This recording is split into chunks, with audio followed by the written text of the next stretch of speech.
मित्रों, क्रांतिकारी क्रांति धर्मी युग साहित्य आपको पढ़कर सुना रहे थे। केडी 6 परिवर्तन के महान क्षण, लेखक श्री राम शर्मा आचार्य। मित्रों, पुस्तक के तमाम विषयों को हमने पढ़ा, सुना और आप तक स्वाध्याय सत्संग के माध्यम से लेकर आए। इसी पुस्तक के आखिरी पैरा पृष्ठ 31 से पढ़कर सुनाते हैं। ध्यान से सुनिए हमारी भविष्यवाणी। परम पूज्य गुरुदेव कह रहे हैं, ये हमारी भविष्यवाणी है।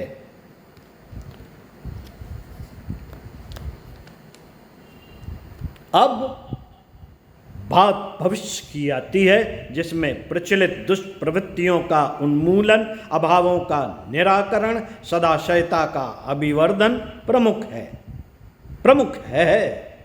यह कार्य विज्ञान तो कदाचित कितने ही प्रयत्न कर लेने पर भी समय की मांग को पूरा न कर सकेगा, पर यह विश्वास किया जा सकता है कि चिंतन, चरित्र और व्यवहार में उत्कृष्टता का असाधारण मात्रा में अभिवर्धन होगा, तो वे सभी समस्याएं अनायास ही सुलझती चलेंगी, जिन्हें इन दिनों सर्वनाशी और खंड प्रलय जैसी विभीषिकाएं माना जा रहा है।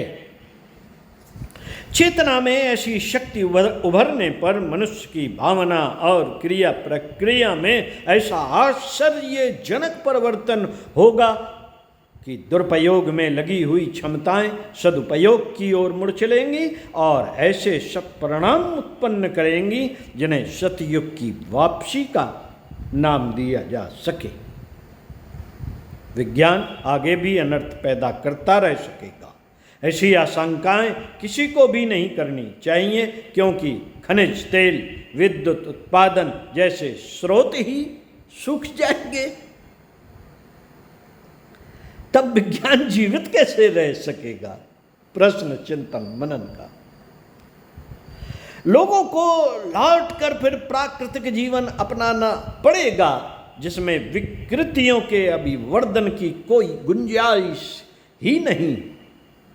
विज्ञान जीवित रहेगा, पर उसका नाम भौतिक विज्ञान न होकर अध्यात्म विज्ञान ही हो जाएगा। उस आधार को अपनाते ही वे सभी समस्याएं सुलझ जाएंगी जो इन दिनों अत्यंत भयावह दिख पड़ती हैं। उन आवश्यकताओं को प्रकृति ही पूरा करने लगेगी, जिनके अभाव में मनुष्य अतिशय उद्विग्न, आशंकित, आतंकित दिख पड़ती है। न अगली शताब्दी में युद्ध होंगे, न महामारियां फैलेंगी और न जनसंख्या की अभिवृद्धि से वस्तुओं में कमी पड़ने के कारण चिंतित होने की आवश्यकता पड़ेगी। जागृत नारी अनावश्यक संतानोत्पादन से स्वयं इनकार कर देगी और अपनी बर्बाद होने वाली शक्ति को उन प्रयोजनों के लिए नियोजित करेगी जो समृद्धि और सद्भावना के अभिवर्धन के लिए नितांत आवश्यक है।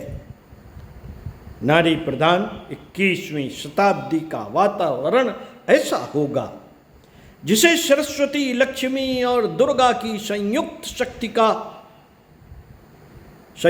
शक्ति द्वारा अपनाया गया क्रियाकलाप कहा जा सके।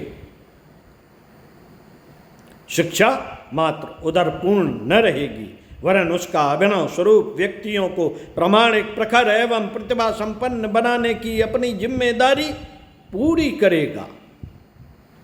यह सब कैसे होगा? इसकी प्रत्यक्षदर्शी योजनाओं का स्वरूप पूछने या जानने की जरूरत नहीं है। अदृश्य जगत में संव्याप्त देवी चेतना का अनुपात वर्तमान परिस्थितियों की प्राण चेतना के आधार पर असाधारण रूप से उभरेगा और ऐसे परिवर्तन अनायास ही करता चला जाएगा, जिसे वसंत का अभिनव अभियान कहा जा सके या उज्जवल भविष्य को साथ लेकर आने वाले सतयुग की वापसी कहा जा सके। 21वीं सदी का उज्जवल भविष्य इन्हीं आधारों को साथ लेकर अवतरित होगा। इसी की पृष्ठभूमि इन दिनों बन रही है। चिंतन मनन कीजिए। ओम शांति। पुस्तक का समापन। पढ़ते रहिए, कुछ अच्छा सुनते रहिए, कुछ अच्छा।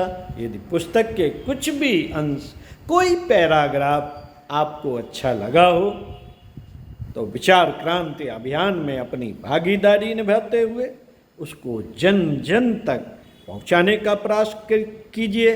बैठकें कीजिए, गोष्ठी कीजिए, व्हाट्सएप पर जाइए, फेसबुक पर जाइए, ब्लॉग में जाके लिखिए, कुछ ना कुछ लिखते रहिए और पढ़ते रहिए, सुनते रहिए। ओम शांति।